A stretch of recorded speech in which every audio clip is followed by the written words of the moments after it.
Hello everyone, this is Dana Kurd, and I'm going to be co-hosting the episode you're about to listen to. We recorded a conversation with Alexei Abrahams from McGill University and Diana Greenwald from City College of New York about violence in Israel-Palestine, in Gaza, in the West Bank, and how we can understand this violence, categorize different types of violence, and contextualize it. We thought it was important to do this because given the scope of the devastation in Gaza, obviously there's going to be a lot of focus in the media and things like that on just the devastation, the level of destruction that we're seeing, the human cost of what we're seeing in Gaza. And of course, we should be focusing on that. But there is a tendency, I think, in the discourse and in the media to decontextualize what we're seeing and not appropriately situate understanding what's happening in Gaza in the context of the broader trends in Israel-Palestine, including in the West Bank. That means that sometimes if we focus just on kind of the short-term stuff, we might miss crucial elements of understanding kind of the broader context. So that's why we thought it was important to have this conversation. But before continuing, I wanted to thank you all for listening to the Fire These Times. If you'd like to support the project, please head out to patreon.com/firethesetimes, where you can join for as little as $5 a month and get access to premium episodes, early access to all episodes, access to the monthly hangout, and more perks to come. And if you're listening to this podcast on a platform which allows for ratings and reviews, please consider leaving this podcast such a review, because it greatly helps increase its reach. So thanks again for listening, and we hope you'll find this episode productive.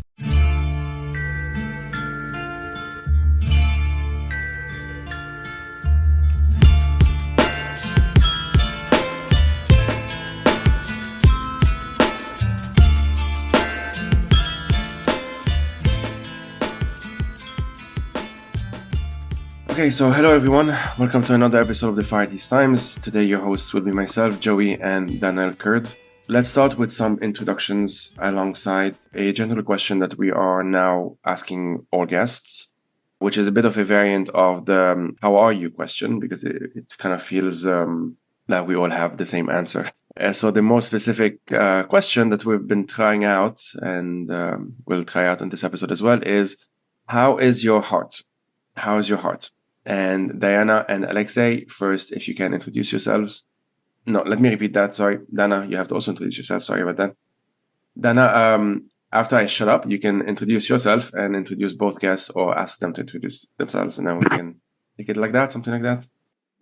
So I have found myself in the co-host position. My name is Dana Kurd. I'm a researcher and writer on Palestine and the Arab world. And we have two guests with us today for this episode, Alexei Abrahams and Diana Greenwald.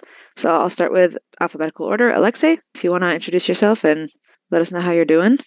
Sure, thank you. So great to be here. Thanks, Joey and Dana.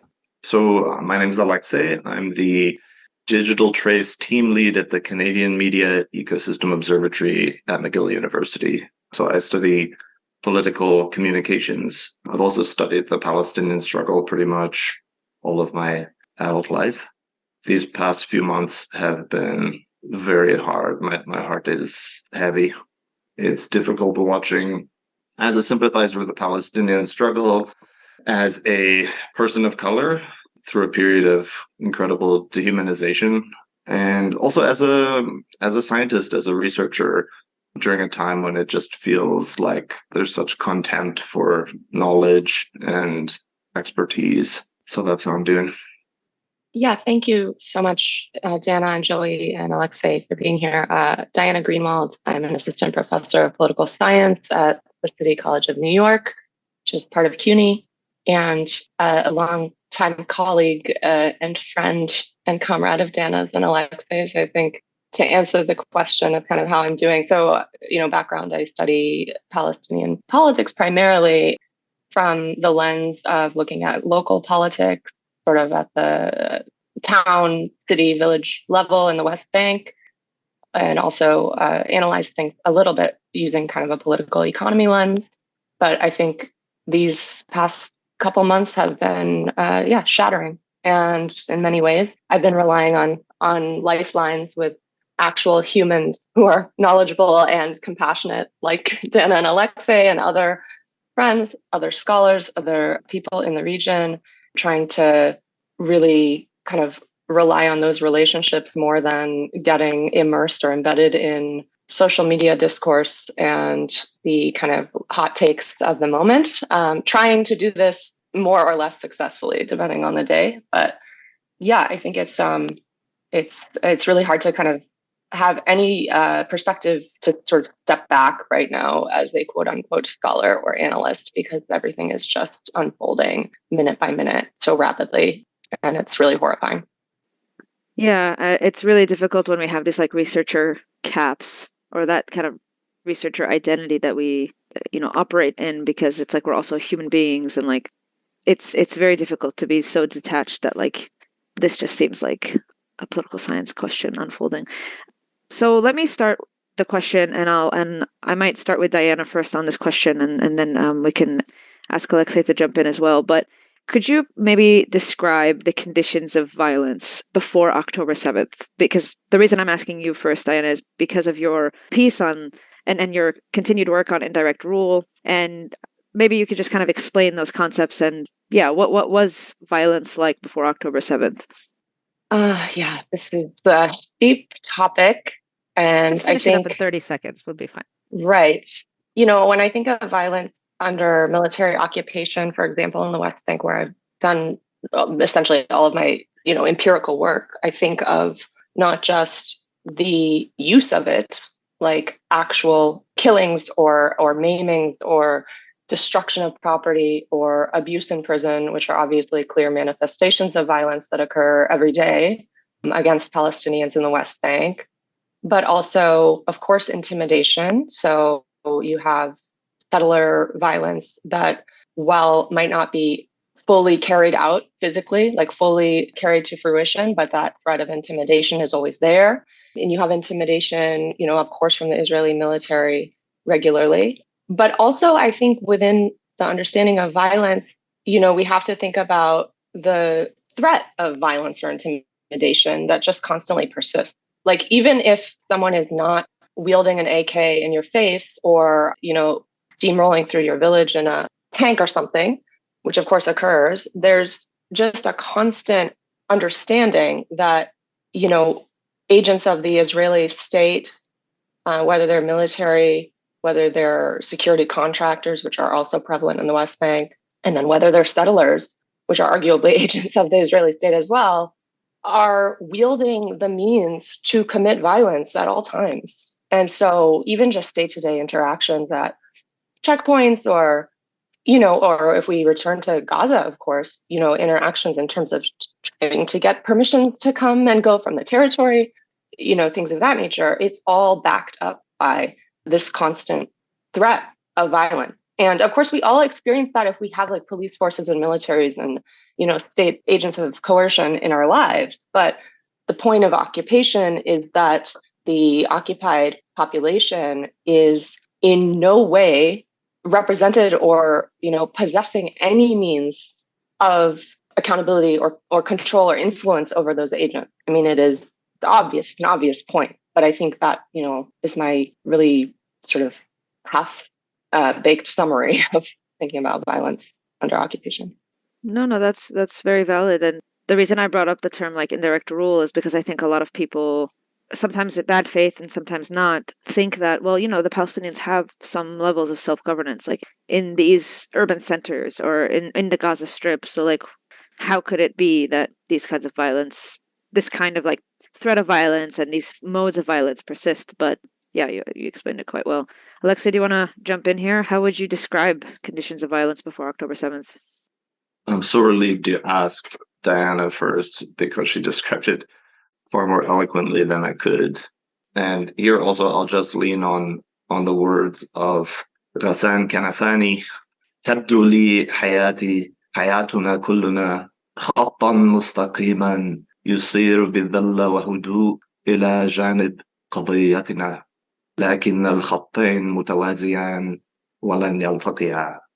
Which, as I translated, it seems to me my life and all of our lives are as a line trudging in silence, and shame beside the line of our destiny. But the two lines run parallel and shall never meet. And when Kanafani writes this, he is talking about this violence of the Nakba that separated Palestinians from the life they were going to live, the life they were supposed to live, their destiny, and and set them on this separate track. But it's not a fork in the road. A missed destiny is not like a fork in the road. You don't get to forget about it. The lines run parallel, and so you live in full view of what your life was supposed to be in the absence of the Nakba, or in the absence of occupation, were it not for this wall or this fence that divides here from there. And it's torturous to live in full view of that and to realize what your life could have been. And that is, to me, the violence of the structural violence of living under apartheid or occupation or colonialism, or whatever you want to call it. And it's just so hard to see if you're not from that context. It's just so illegible. It's not even a racism or a kind of. It's just human nature struggles to recognize absence. And that's why you see so much in Palestinian literature. These, like, we must pull up chairs for the ghosts. We must let the ghosts speak. We must let the silence speak. Just live wrapped in this sense of loss and absence, ghostliness. That's the violence where the violence of the past 2 months has been shattering, as Diana said. But it's so dramatic, action-packed. It gets covered by the news because it's a bunch of events. But what we were missing before all of that, on October 6th and all the days before that, is the violence, the day-to-day humdrum of structural violence that leaves us living with ghosts. Yeah. Not just the ghosts of people who should be there and they're not, but also the ghosts of, like you said, like what your life could have been. I mean, I don't even live in the occupied territories, and I'm a very privileged person, and I live in the United States, and I think about that like all the time. Like, what could I have been doing if I wasn't Palestinian, or if I was Palestinian and I was not constantly under assault? So it's like, yeah, like what other potential lives could have been? I can just quickly add the what if is I would describe it as a form of haunting. It's always the alternatives that are, the hauntings are usually understood as like the thing from the past that is haunting the present, right? But it's also the parallel presents that could have easily been but are not, were it not for X, Y, and Z. So a very simple, or for me in any case, a very visual example is that when I'm in southern Lebanon, Haifa is closer to me than Beirut is, like physically closer to me. And I remember the first time that, even because my family, like my grandfather was originally from Haifa, he passed away. But when that kind of clocked in my mind, when I was there, and at the time I used to just enjoy opening Google Maps and just seeing where things are and whatnot. And I realized, like, just by zooming out, basically, that Haifa pops up before Beirut does. And that is something that I can't quite wrap my head around to this day. When I read, the whole Murder on the Orient Express and the novels, where it's taken as for granted that you could actually take that trip from Jerusalem, via Syria or Lebanon, and up to Turkey, etc., and then into Europe. For me, that's as mind-blowing as the actual, much more mind-blowing than the actual murder mystery that the novel is set in, And that's what it is for me. The precarity of the present, if that makes sense, and how it could easily not be this, could be something else. I mean, we're talking 2 months now, and October 7th could have not happened, obviously. And then obviously we may be having a different conversation or not having it at all. All of these things are, I guess what I'm trying to say is that nothing is written in stone, I guess, is my actual reflection on this. And concretely, I've brought this up a few times, but my daughter was born a week after October 7th. So she was born on October 15th as a premature baby, micropreemie, they're called. And so obviously all of the news that we saw from the hospitals in Shifa and in Gaza of the preemies, the premature babies and whatnot, for me, I was also reading it differently. Like, at the end of the day, had things been different, my daughter could have been there. Had things been different in the way like, oh, my grandfather maybe wasn't from Haifa, but from Gaza, stuff like that. And maybe if the difference between him being from Haifa or Gaza is maybe like his father or his mother decided to move somewhere or at some point or decided to settle there or here, all of these almost random occurrences that could have just had all of these other consequences are very, very difficult and heavy to sit with. And so I sit with them because I don't know what else to do with it, to be honest, other than talk about it from time to time.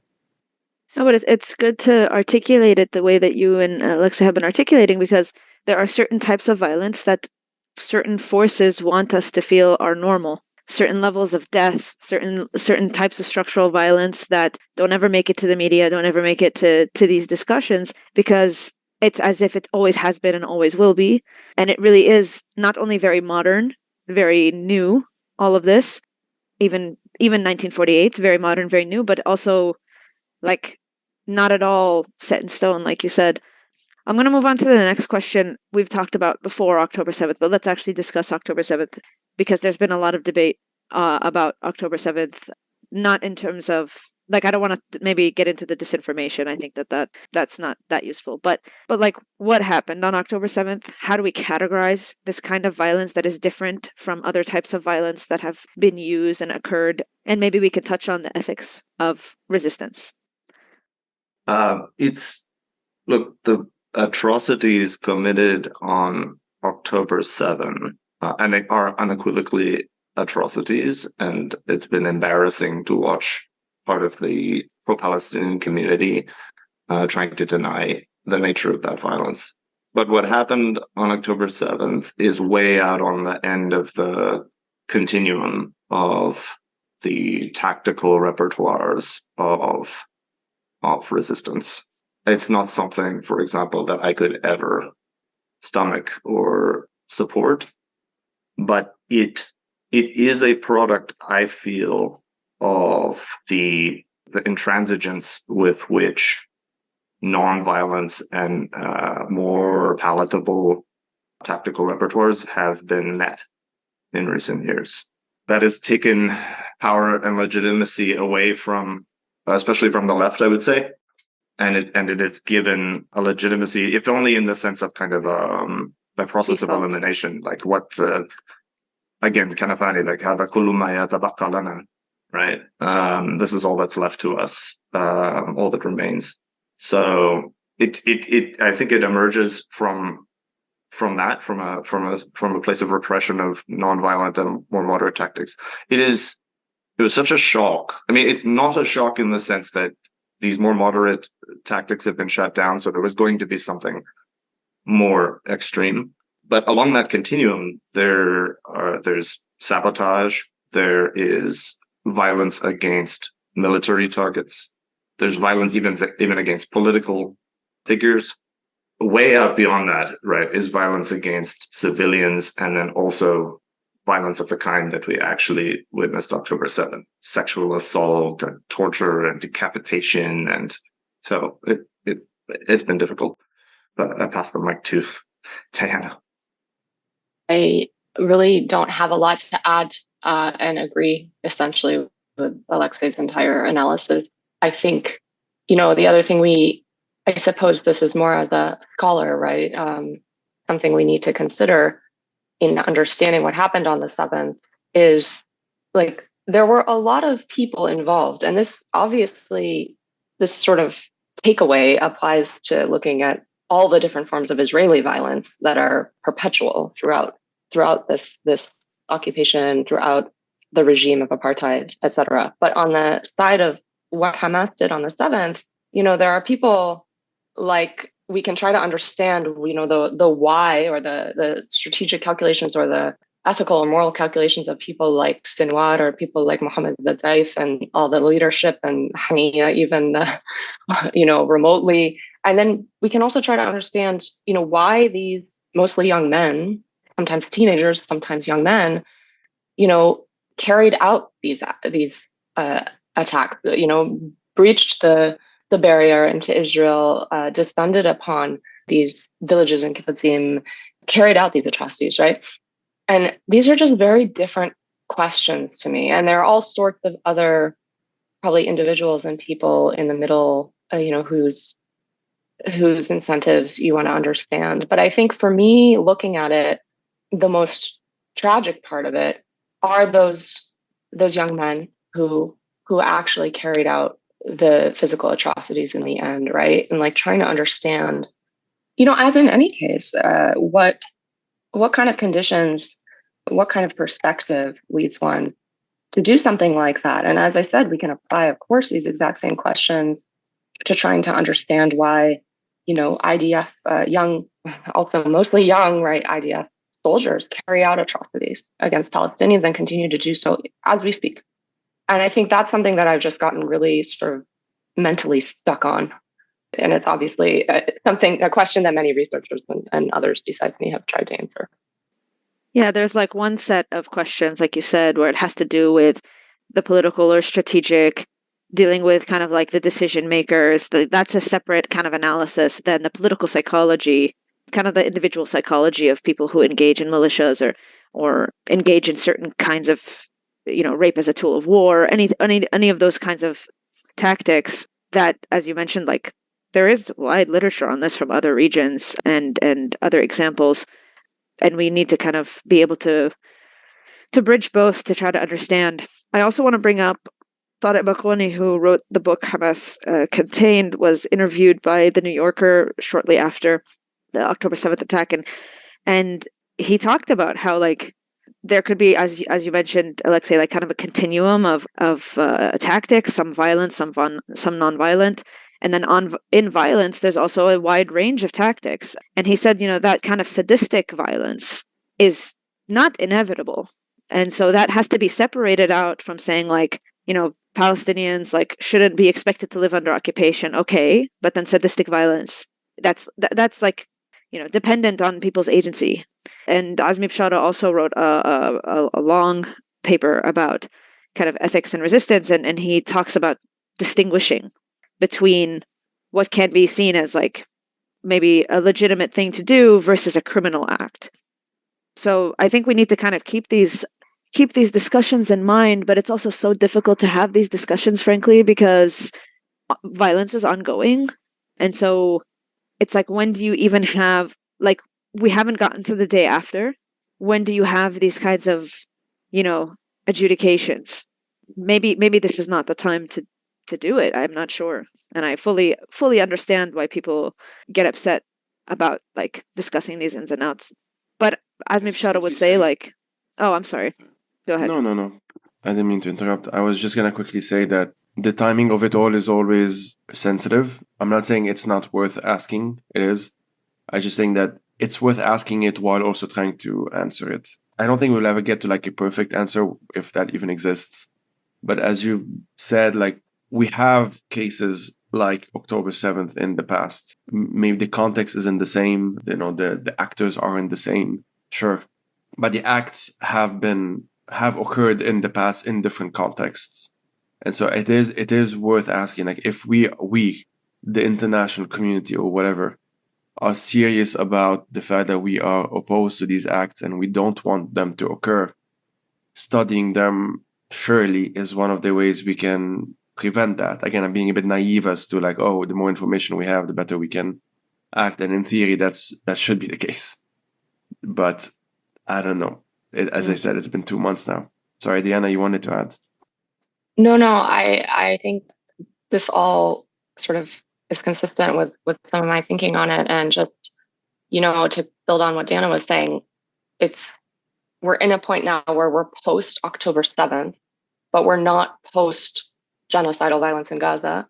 And I think that is very much shaping the types of conversations that people are or are not ready to have.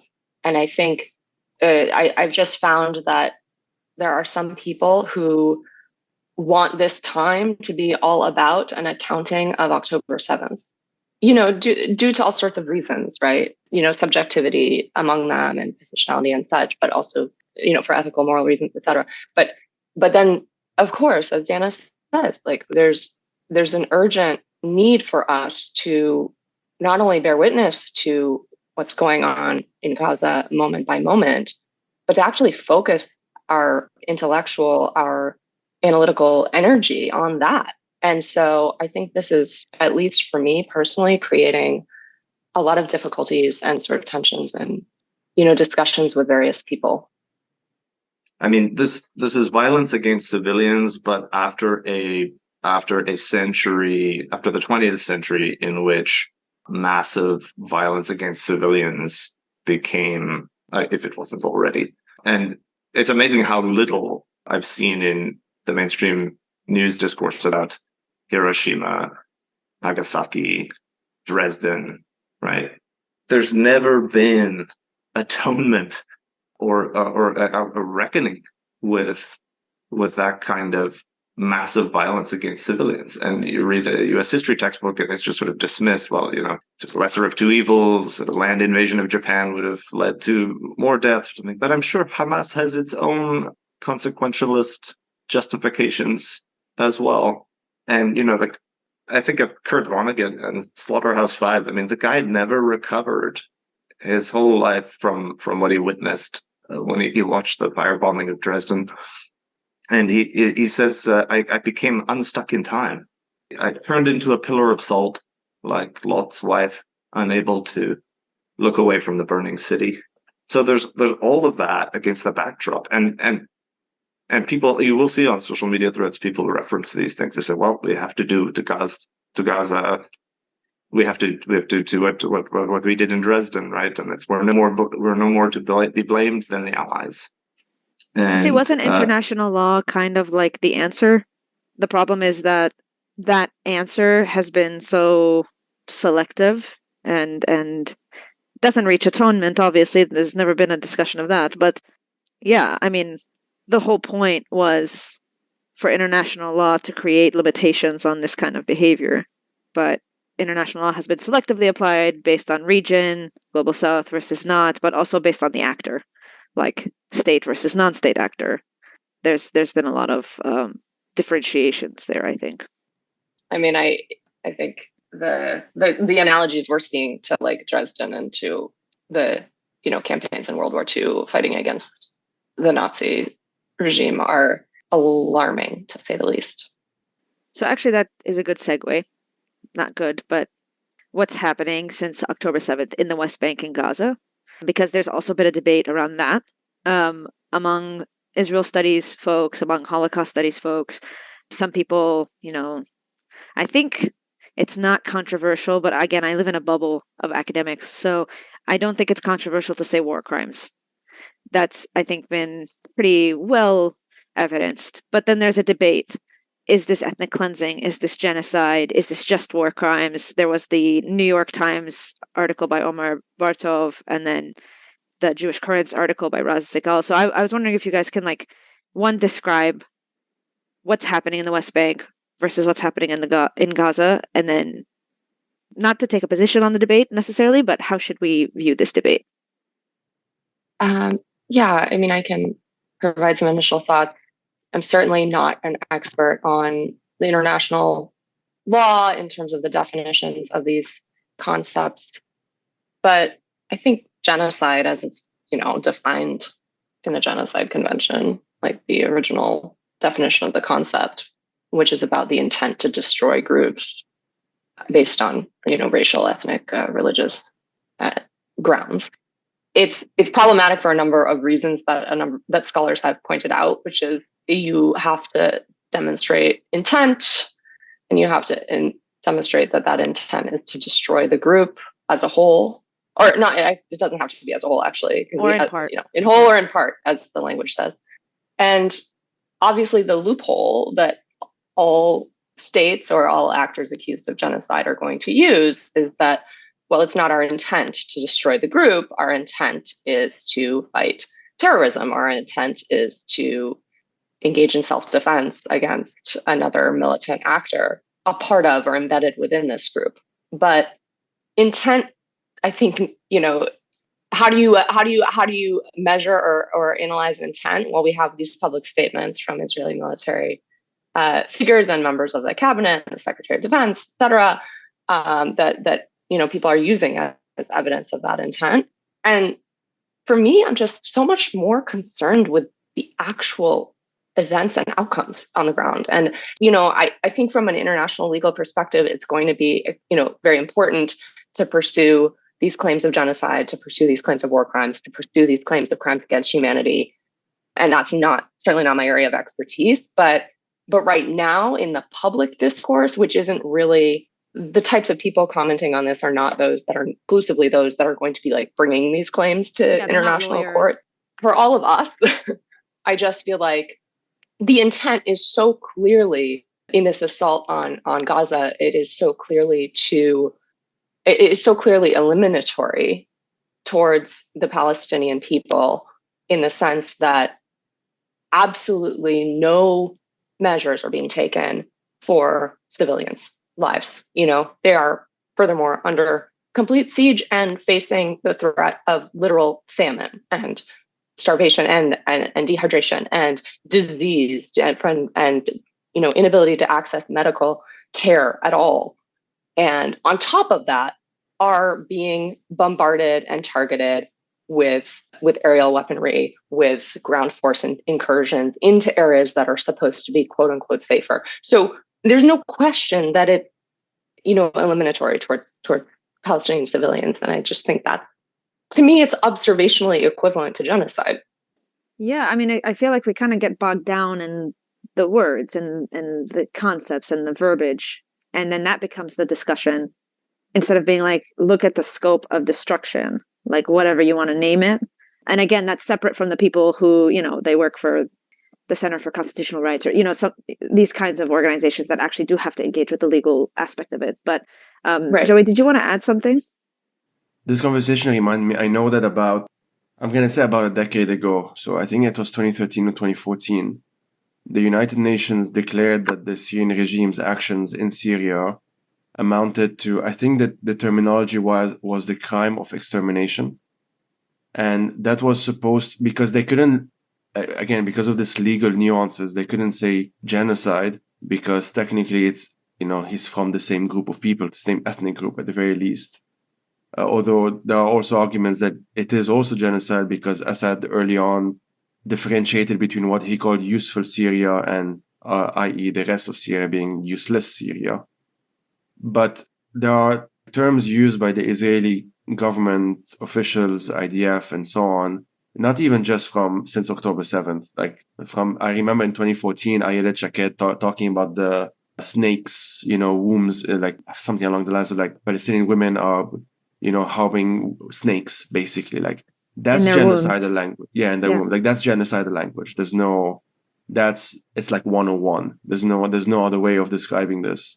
That one of the IDF generals using the term human animals and, forces of darkness, and, those are not, I guess a bit the baffling thing in some sense is that I'm not saying that there shouldn't be a debate, maybe a time, but if it's supposed to be about intent, the intent has been there and the intent has been expressed. On Al Jazeera, I believe it was one of the foreign minister or ex-foreign ministers saying that they should all go to the Sinai.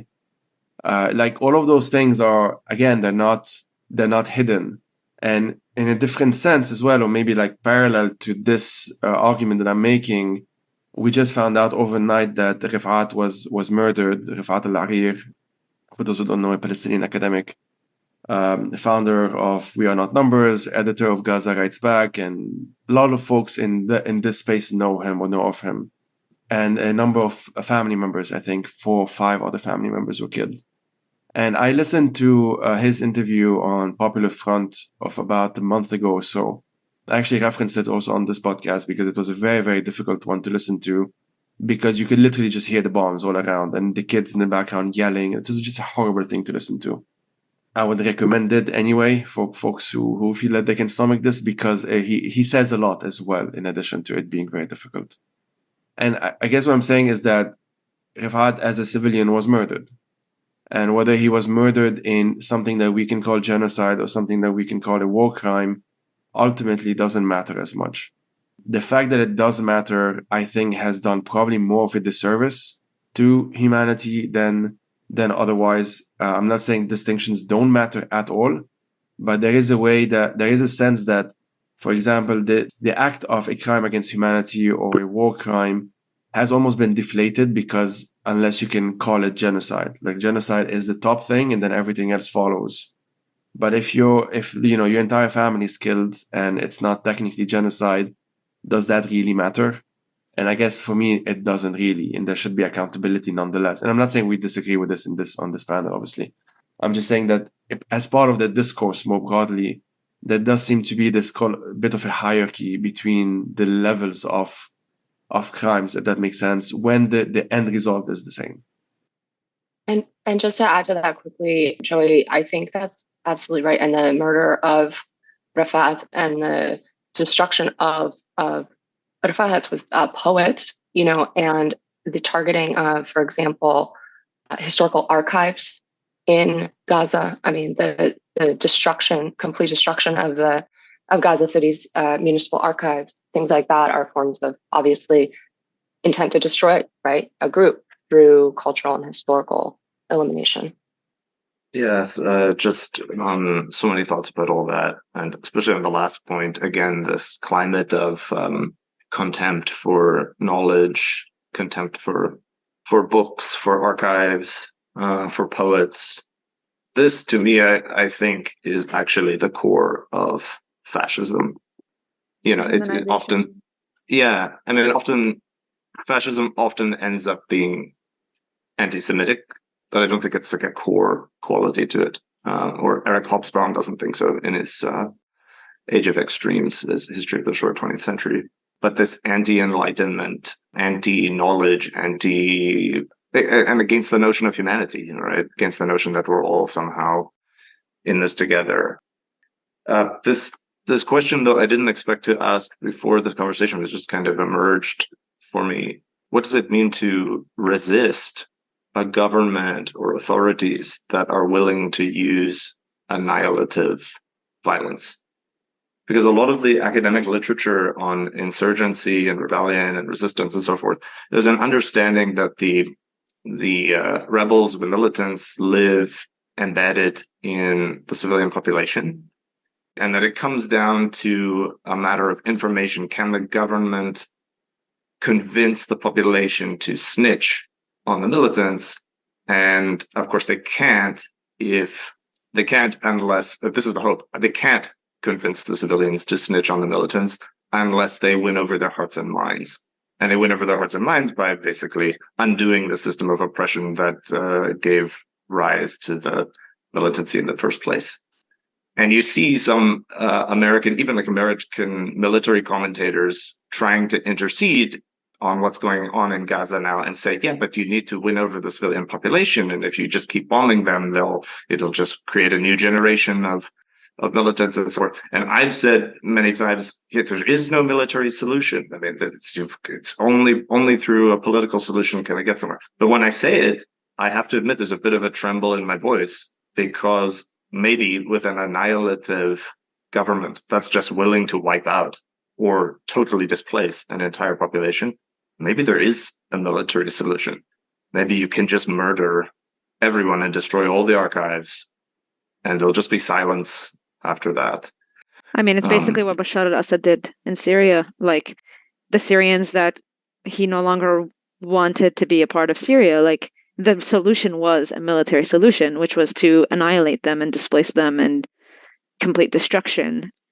And the fact that it's gotten so, like, we're talking about the annihilative government on the Israeli side, and then there's, some people who suggest also that, like, Hamas also has very zero-sum understandings of the conflict. And again, these are different kinds of actors, but it's like, okay, if it's gotten this zero-sum, like, if the military option is really what is only being discussed, whether it's on the government side or the non-state actor side, like, what responsibility does the international community have to this kind of situation? I'm pretty sure the first step is not to continue fueling it. Like, that would probably be the first step to, like, given that these are the structures we're dealing with, to not give them the space to engage in this level of military strategies or military solutions to their issues. Sorry, that wasn't very pithy, but you get what I'm saying here. Israel-Palestine, if you think of it as a conflict, it's arguably the most international, like it has the most international dimension of, I'm not going to say any conflict. I don't know all of the conflicts, but in the sense that we know for a fact that Israel cannot do what it's doing without American support. Like that's just a fact. It can, I'm sure, do a lot of damage without American support, but American support is clearly very crucial. The Americans send them weapons that they don't send anyone else to any other allies. That's not nothing. That's not as, and obviously the money sent every year, and they recently unlocked even more money, and the fact that more recently one of the states in Germany put, you have to recognize the state of Israel's existence in order to become a German national, like that makes it international. That makes the conflict or whatever the story, it makes it bigger than Israelis and Palestinians. I would argue, if we're talking about like for better or worse, I would argue probably for worse. But that's just what it is. We go from any, like, I don't know, in Northern Ireland, it's kind of a joke now, but I know that you can almost tell if someone is a unionist or a Republican whether they support Israel or Palestine, like their position on the British state. And you can make almost a parallel between this and that. And this means that it's taken different dimensions all around the world. This has taken different dimensions, which obviously makes it very complicated from an organizational point of view. Like, how do we tackle this, and how do we bring it up at our, in the sense of like our local representatives where we live and stuff like that. But I think that's also important to understand. And I guess the point I was actually trying to make, I did a bit of a detour there, is that I'm not convinced that the Americans can't stop this the second they want to. I'm actually pretty convinced otherwise. I'm actually pretty convinced that they can actually put a red line, and it's different than the red line that Obama had put in Syria, because Bashar al-Assad was never an ally of Obama. This is different. This is direct complicity. Nothing that's happening right now in Gaza would be remotely possible if the Americans overnight decided, you know what, that's it. We've given you all you could, whatever. That's it. Two-state solution now. I have difficulties imagining what the Israelis could do about it, to be honest with you. Maybe not immediately. I don't know. Again, this is all of this what ifs and hauntings of the presence and shit like that. We have histories to suggest, like, we know that Reagan put a sort of red line on Israel's conduct in Lebanon and prevented certain things. And I'm not suggesting it's not like a push of a button. I understand, but like, it's absolutely like, when you said, what should we do with the fact that this conflict has become internationalized? Like, some parties are more responsible than others. Some parties have more leverage than others. So when we think about... And the US has a way more leverage today than Reagan had in the 80s. Like, way more leverage today. I don't think it's... I don't know. Yeah, I mean, even if that's the case or not, like, there is a precedent in American foreign policy for creating these kinds of lines. And then when we think about like leverage on these actors, like the same kind of, not the same, but the level of demands we should be having for an actor like the United States that has so much leverage on both parties should be similar to the parties that provide space for like the political leadership of Hamas, for example. Like, there should be more pressure from that side as well, to try to de-escalate as quickly as possible, because like the political negotiation, kind of the medium to long-term political negotiation, is a related but somewhat separate matter from ending the immediate violence.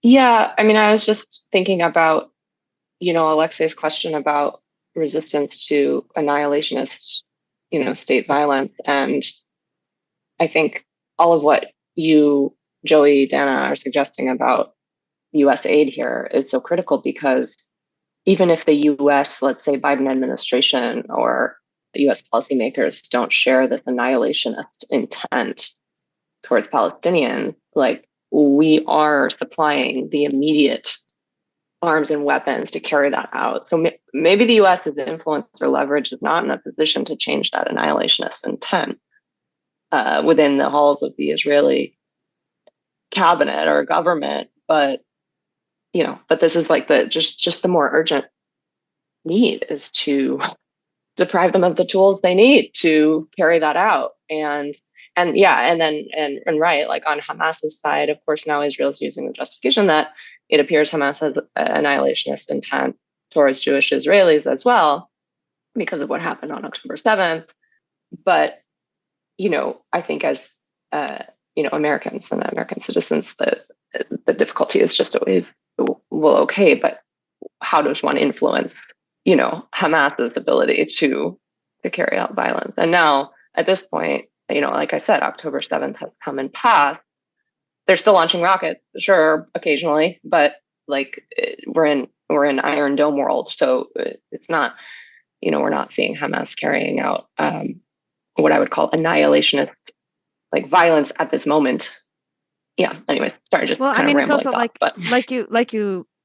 I think you said it a little bit better than what I was trying to say, which is that like in the global north where we're all based, like we do not have the ability to limit Hamas's conduct.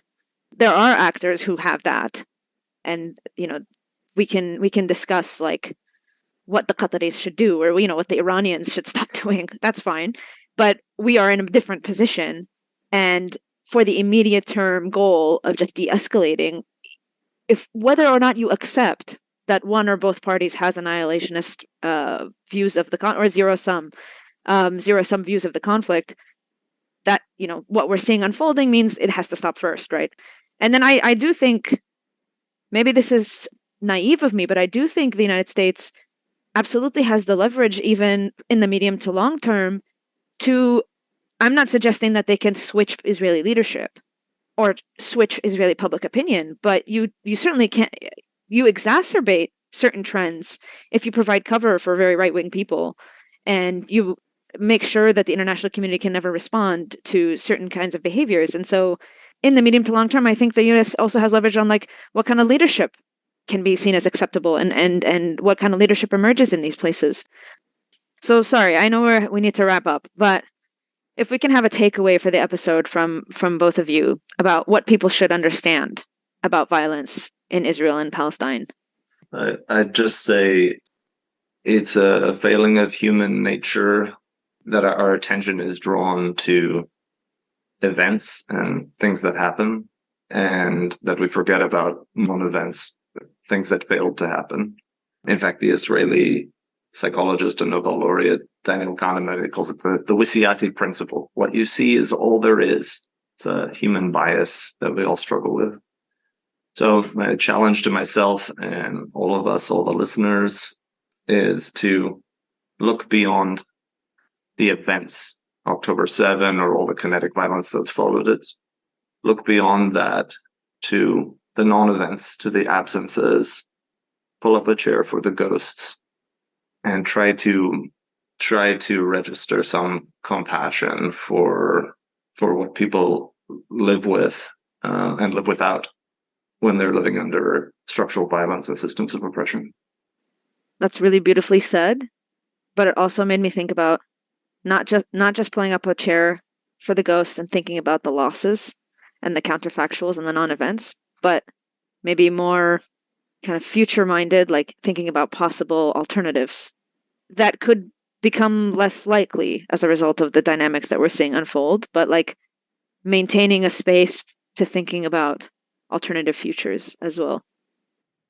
Yeah, I guess some of my thinking recently has been a little bit more, trying to think through some of those empirical like futures. And I know that right now, any conversation about like the quote unquote day after is really fraught in Gaza or in Palestine and Israel as a whole.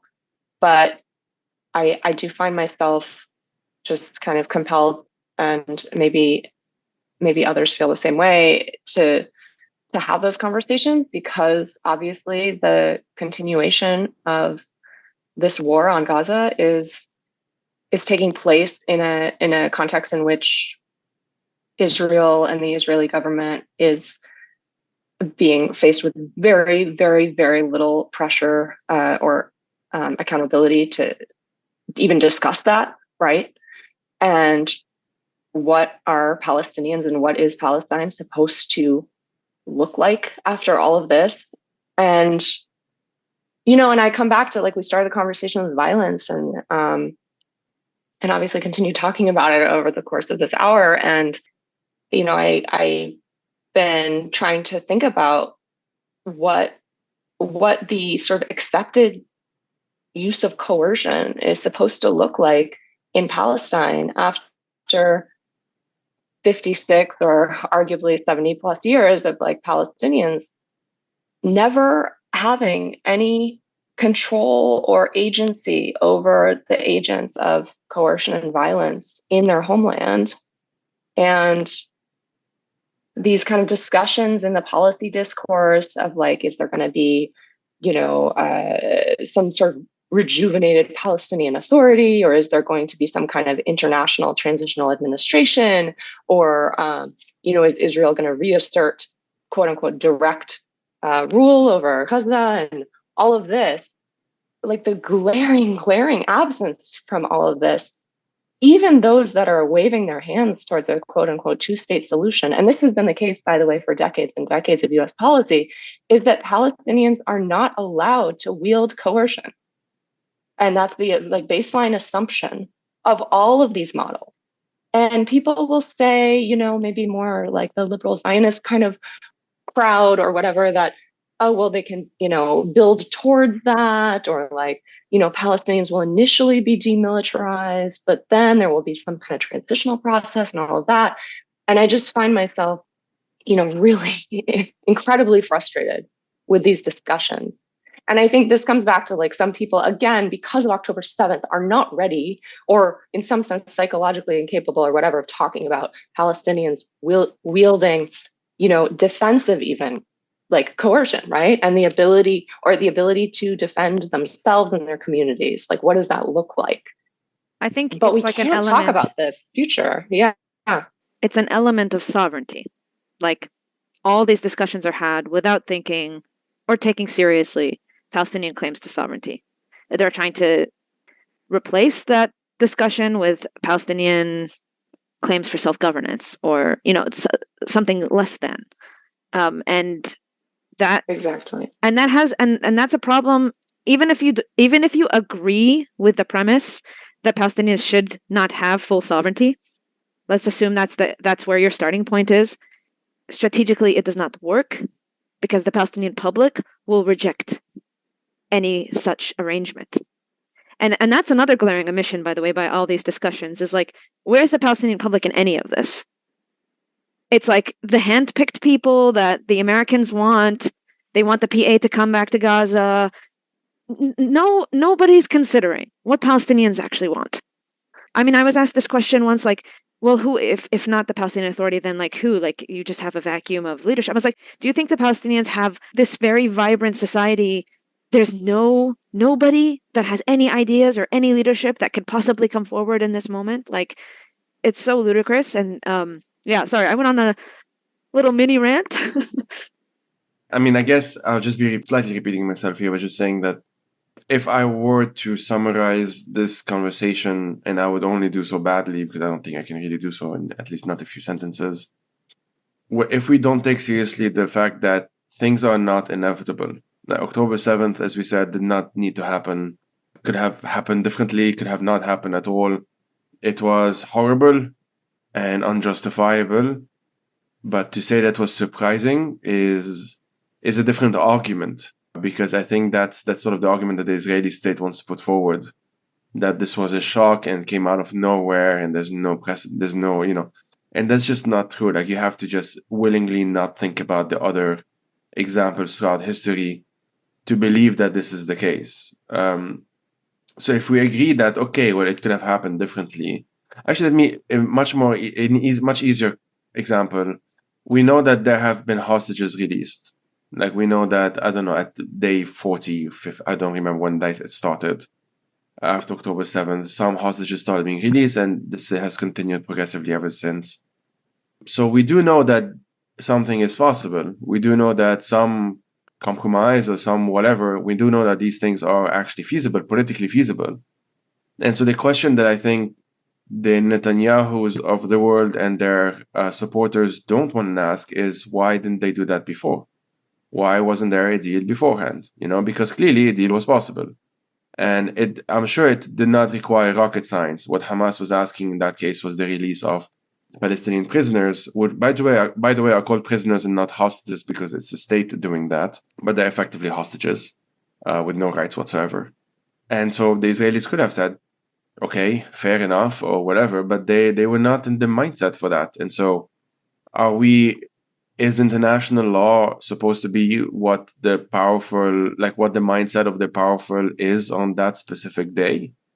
Because if that's the case, well, by definition, there's no international law. Like by the very definition, there's no human rights. There's nothing that is beyond, or at least basically there's no such thing as no one being above the law. Because clearly Netanyahu in this specific example is just for all intents and purposes, he just is. And so I guess what I'm trying to say is that whenever something like this happens, there tends to be a tendency among the wider commentariat, I don't know, people who think for a living and write for a living and stuff like that, academics, artists, writers, journalists, whatever, policymakers, I guess, as well, and think tank people, to want to see how this can affect only Israel-Palestine. So in Israel-Palestine, how would this affect Israelis and Palestinians? And this makes sense in many ways. But it also kind of obfuscates the fact that this has happened in the past, in different places, in different ways. Again, not in that exact, the echoes are never perfect. But I do personally, for example, believe that what happened in Syria and what people, especially the Assad regime, was able to get away with, also is in many ways rewriting the rules. What China gets away with in Xinjiang or whatever else, in many different places, in many different contexts, it creates different rules of the game that becomes more and more, how do you say this, that distant, you become more further and further away from what it should be. If anything I just said made at all any sense.